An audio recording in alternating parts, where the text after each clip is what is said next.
Lights लगवाए हैं। Oh my God. और हॉलवे पार करने के बाद आपका बेडरूम दिखाई देगा। बढ़िया। और एक क्रिब आपके नए बेबी के लिए। टायरा, वो तुम्हारे लिए।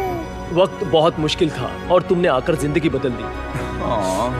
ये रहे इस घर के ऑफिशियल कागजात। आप सबका बहुत बहुत शुक्रिया। और अनफॉर्चुनेटली इन परिवारों के रहने की कुछ जगहें बहुत असुरक्षित हैं और कुछ मामलों में इनके जीवन को खतरा भी है। तो अभी ये परिवार यहाँ रह रहा है। उनकी मॉम का कहना है कि ये छत काम नहीं करती। जब भी बारिश होती है यहाँ हर जगह पानी लीक होता है। इनके बच्चे भीग जाते हैं और सो नहीं पाते। लेकिन आज के बाद ऐसा फिर कभी नहीं होगा। हमने ये नया घर आपके लिए बनाया है। ये रही चाबी। ओह माय गॉड, मुझे नया घर मिला।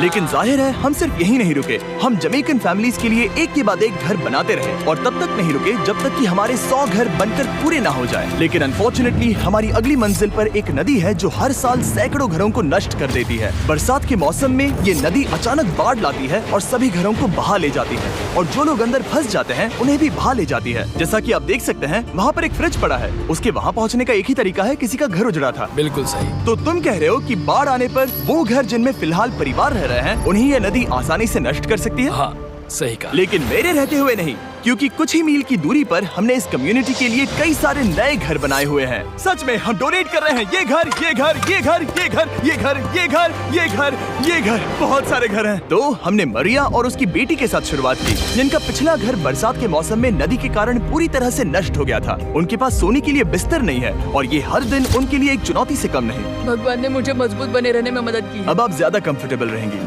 अब आप दोनों पीछे मुड़कर अपने नए घर को देख सकती हैं। तो पीछे घूमकर देखिए, तो ये है आपका नया घर। ओह